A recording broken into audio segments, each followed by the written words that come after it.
This Faith and Finance podcast is underwritten in part by Guidestone. Guidestone envisions a world transformed by Christian investing. Through screening, corporate engagement, and impact investing, our investment strategies allow investors to be more proactive with their investment dollars to make a meaningful difference in the world while preparing for their financial future.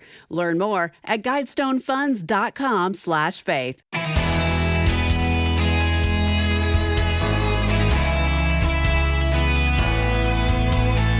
Beware lest you say in your heart, my power and the might of my hand have gotten me this wealth. You shall remember the Lord your God, for it is He who gives you the power to get wealth. Deuteronomy 8:17 and 18. I am Rob West. This passage powerfully reminds us that God owns everything, and we're merely stewards of what He has entrusted to us for a season. Today, Cody Hobelman joins us to discuss how you can establish your first financial finish line. And then it's on to your calls at 800-525-7000. That's 800-525-7000. This is Faith and Finance, biblical wisdom for your financial journey. Well, we are absolutely delighted to welcome Cody Hobelman to the program for the first time. Cody is a certified financial planner and a certified kingdom advisor. He has an article in our new publication, Faithful Steward, that I can't wait for you to read. He's also the founder, alongside his brother Keelan, of an incredible movement that you can find at finishlinepledge.com, and we'll talk about that a little later in the broadcast. But first, Cody, great to have you here. Thanks, Rob. I'm glad to be here. All right, Cody, your article is titled Setting Your First Finish Line, which I don't think many people do, but they should, because prosperity is challenging to say the least. And we certainly experience that living in the most prosperous nation in the history of the world. But I love where you start this article, because you point out this really isn't unique to us, is it? You know, Rob, it's really not. And in this passage that you kicked us off with from Deuteronomy, the Israelites have been wandering for 40 years in the desert. They're standing across the Jordan River from the promised land, their destination that they've been working towards this whole time. Yeah. And Moses takes time to address the entire nation of Israel. And he knew something about the promised land, and he wanted them to be prepared that as they enter in, they would be facing a challenge that was more difficult than hunger, disease, or even attacks from rival nations. And that is prosperity. Yes. You see, Moses knew they would be tempted to rely on their own strength and take credit for the abundance that God was about to give to this nation. Yes. And he wanted to remind them that this is actually God's provision. It belongs to Him, and we would only ever be stewards of that gift. That's right. However, today we face that same test. And I've faced it in my own life, I would say at times not very well. I'm learning, but in recent years, there's a tool that I was introduced to that has dramatically changed the way that I see finances, and that is a financial finish line. Well, I appreciate your transparency on that and the great work you've done to encourage God's people to really lean into this idea. I want to dive into the nuts and bolts of the various approaches to giving first, though, because you provide a really helpful, what you call allocation framework in the article. Share these ideas around giving.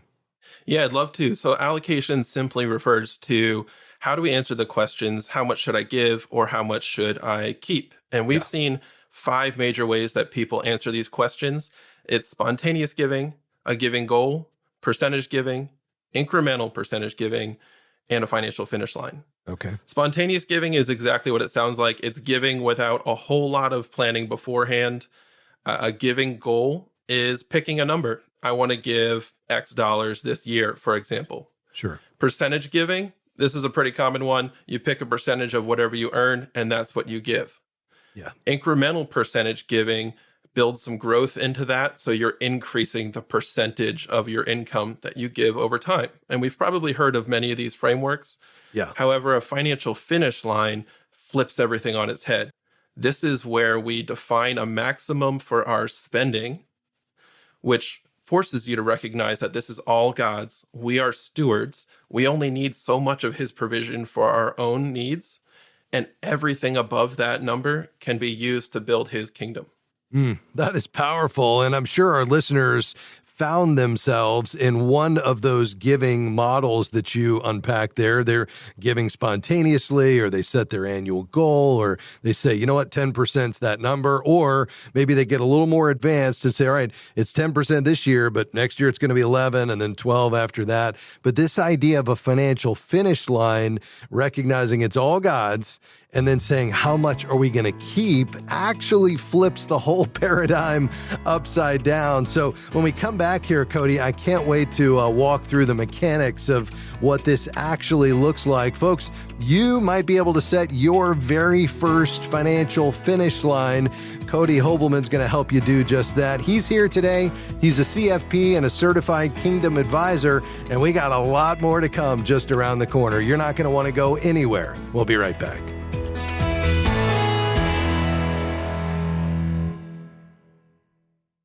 We're grateful for support from Guidestone, whose diversified suite of investment solutions align with Christian values to create positive change in the world. More information is available at guidestonefunds.com/faith. Investing involves risk, including potential loss of principal. Carefully consider the investment objectives, risks, charges, and expenses of Guidestone funds before investing. They're distributed by Foresight Funds Distributors, LLC, which is not an advisory affiliate, a registered investment advisor, nor do they provide investment advice.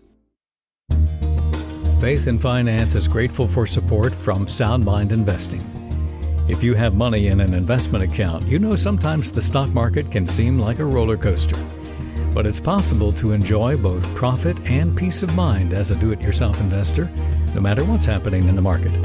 A short video webinar about that is available at soundmindinvesting.org. Financial wisdom for living well. soundmindinvesting.org.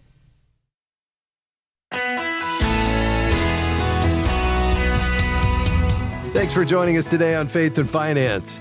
Have you ever thought about creating a financial finish line? What is it? Well, we're going to help you understand that today.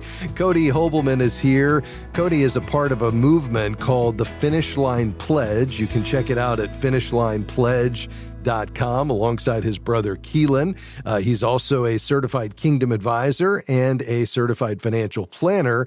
Cody has an article in the new Faithful Steward publication titled Setting Your First Finish Line. If you'd like to ensure that this incredible publication arrives at your door each quarter, you can head to our website, faithfi.com, click give. You'll help us reach more people with this message and ensure that you get this every quarter. But today we're talking about finish lines. And Cody, before the break, you shared with us various allocation frameworks, you called them, like spontaneous giving or percentage giving, even an incremental percentage giving approach that allows you to increase that over time. But as we said, the financial finish line is really the only approach that says it all belongs to God, and I'm just going to decide how much I keep. So let's walk through the mechanics of what this actually looks like to set a finish line. You know, Rob, it really starts by building and maintaining a solid plan for your finances. And the way I see it, you can break down your personal finances into 4 categories. Okay. That's personal spending, taxes, planning for the future, and kingdom building. Personal spending is anything that you spend to maintain your current lifestyle. That's things like transportation, housing, clothing, food. These are things that we're used to budgeting for.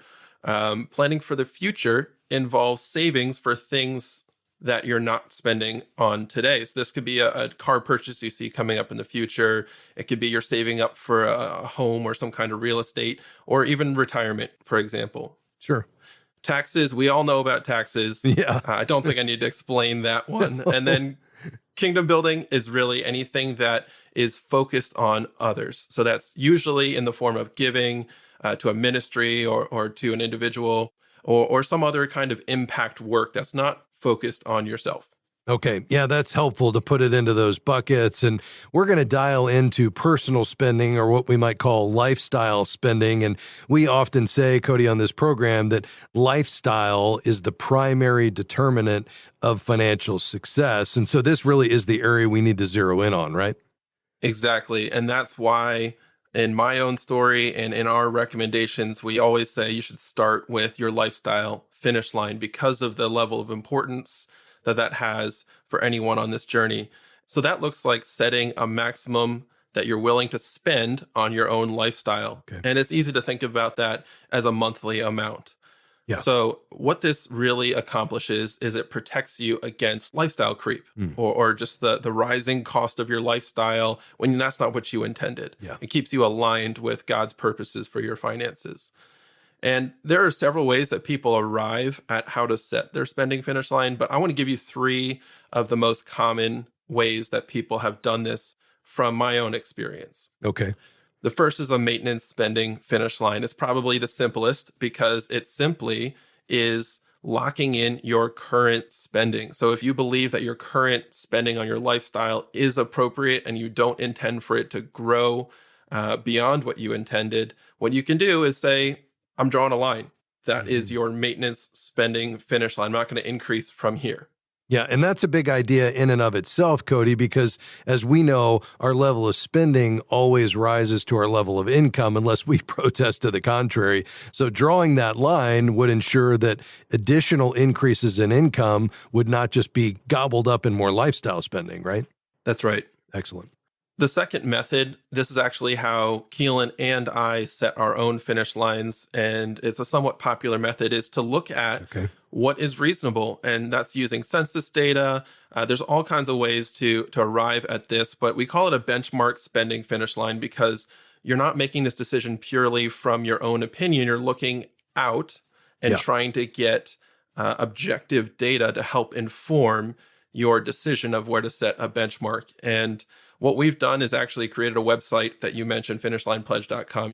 On our website, you can find a calculator that we used when setting our own finish lines, and many people have found that to be a helpful tool as well. Yeah, and I would really encourage you to check that out, finishlinepledge.com/calculator. They've really taken the guesswork out of this. All right, you mentioned there was a third approach. There is, and this is what we call your prioritization spending finish line. And really, the long and short of it is, once you have an idea of what you're currently spending, you can look at where that money is flowing, and you can start to build out categories and decide which one of these are really aligned with my values and what God says is important, and what is actually distracting me from that. And as you start to whittle away at the things that are not helping you align your heart with God's will for your life, you can zero in on a more targeted budget. So it's working your way down, cutting the fat, and focusing your finish line on the things that are highest priority in your life. Yeah, that's really helpful. Well, of course, to get started, folks can go to finishlinepledge.com/calculator. But I'd love for you just to talk about where they go from here beyond the website, because by virtue of the title of this article, your first finish line, it means this is a living process that is going to happen over time. So where do they start? That's absolutely right. And it can feel like a really big decision. And honestly, for me, it felt like a sacrifice when I first heard of this concept. So what we recommend is try it out for 3 or 6 months. We've talked to several people who have done just that. And you know, Rob, I'm not sure I've seen anyone actually turn back after a trial run. And that's because there's a significant transformation that happens on a spiritual level once you actually put structures in to align your finances and submit it to God and say, what do you want for my life? And what have you given me to pursue that? So that's why we use the language, set your first spending finish line, because nobody expects to master something the first time they try it. So this is something that's meant to be dialed in and adjusted throughout time. And there are very legitimate reasons to do so, but it is so much better to start somewhere and adjust over time than to never start at all. Yeah, that's well said. Is this only for ultra high net worth clients, Cody? You know, Rob, when I set my first finish line, I was actually 26 years old. My wife was in school working part-time. We were so far from what we thought was enough. Yeah. And what happened in my own story is it actually radically broadened my view of what God had for my life, because I saw I'm actually way closer to having enough than I ever thought. If you never define enough, you'll never reach it. So by actually having a number where I could say, I don't need more than this, it allowed me to really explore what God had for my life. So I believe there's a real spiritual significance to defining enough, even if you don't feel like you have enough today. That's well said. We've got just about 20 seconds left. Is this a conversation you should have with your advisor as well, Cody? I think it is, because advisors, especially CKAs, will have training in how to do this. They may even have a finish line themselves, and they're used to helping you implement something like this, not only for your income, but for your net worth as well. Wow, that's so good. We're going to have you back, but I really appreciate these insights. Folks, check out finishlinepledge.com. Take the pledge, jump into the calculator. You will be glad you did. Cody, thanks for stopping by. Thanks, Rob. That's Cody Hobelman, certified financial planner and certified kingdom advisor. Check out his article in the latest edition of Faithful Steward. All right, your calls are next. The number 800-525-7000. I'm Rob West, and this is Faith and Finance. We'll be right back.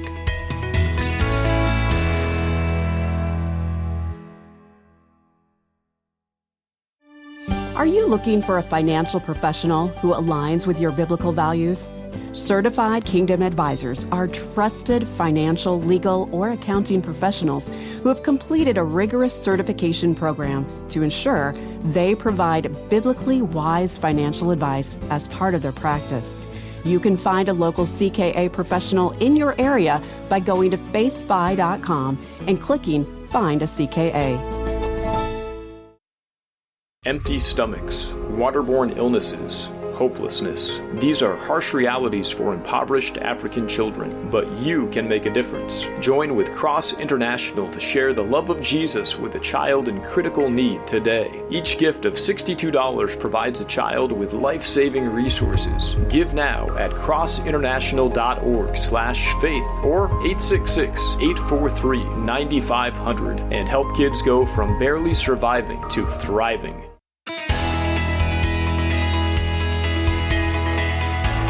Great to have you with us today on Faith and Finance. So what's on your mind financially? Did you have something you were debating with your brother-in-law over the weekend, or maybe just something you haven't been able to wrestle to the ground in your own life or mind? Maybe you've been talking about a financial decision with your spouse and you just can't get on the same page. Well, we'd love to help you with whatever you're considering in your financial life today. You can call right now, 800-525-7000. Our team is standing by, 800-525-7000. We're going to begin today in Mississippi. David, I'm so glad you called today. How can I help you, sir? I had a question about credit cards and paying those off. And it seems that when I paid my credit cards off, my credit score goes way down for some reason. And I don't know if that's going to change as I show a zero balance in the future or what. Yes. Well, you point out a great point here that you do see a decline in credit scores when you close a card. It's primarily because of a few reasons, and it all goes back to the algorithm that generates your score. And we know at a high level what the categories are that ultimately drives that score. And the biggest one is what's called credit utilization. So credit utilization is 35% of your score, and that term speaks to the percentage of your available credit.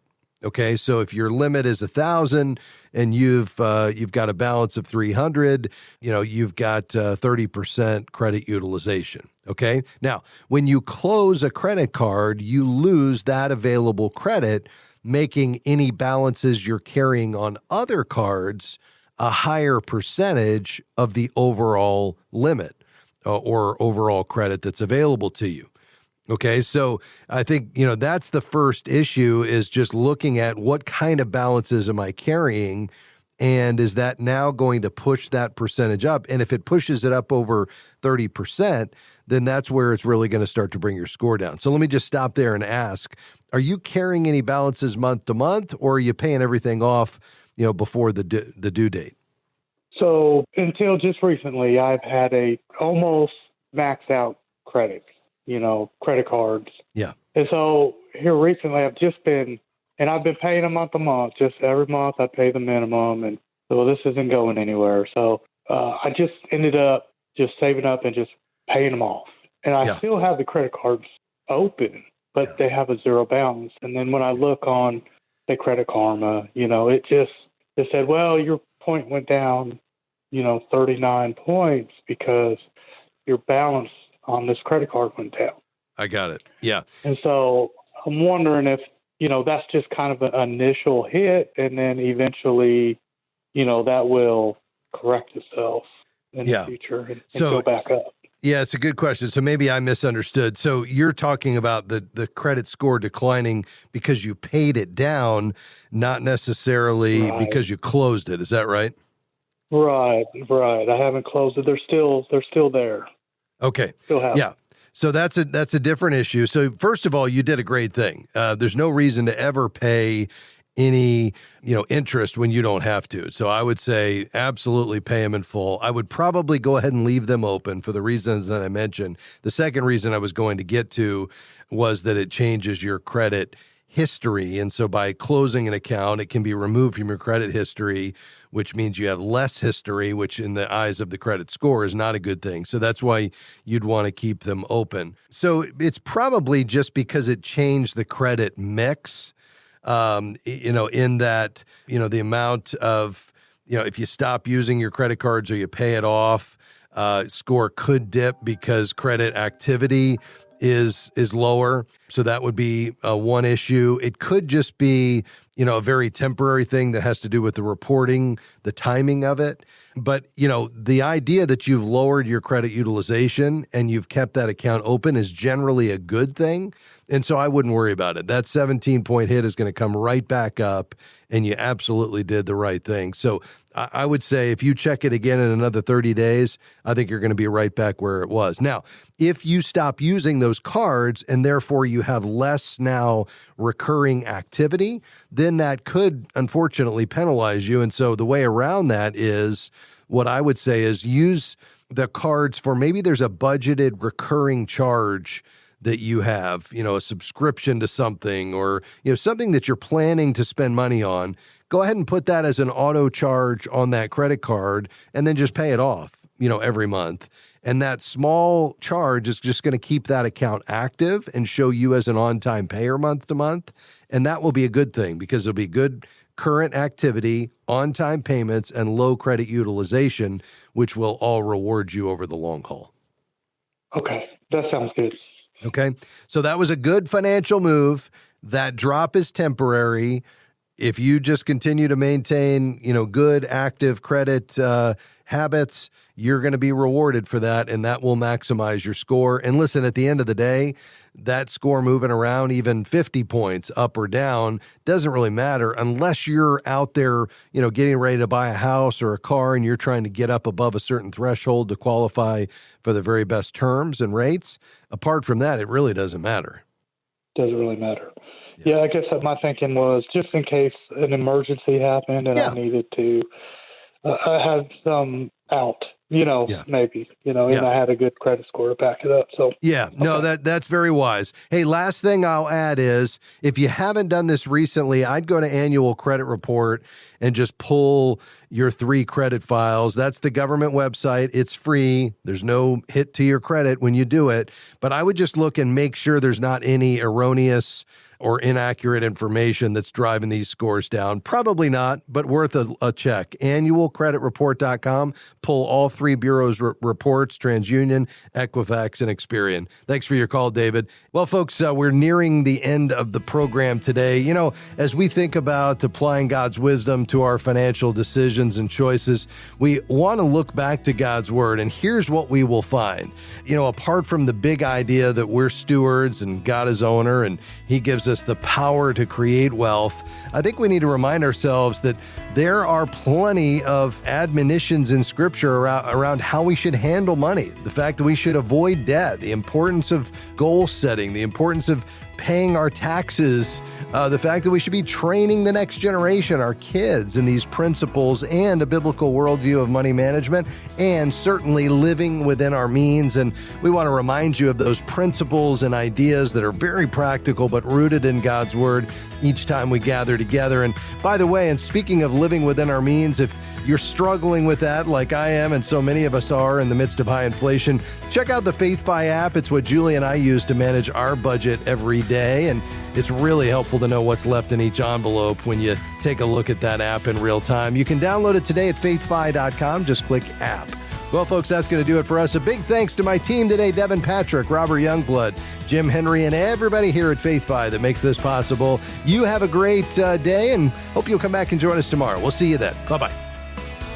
Faith and Finance is provided by FaithFi and listeners like you.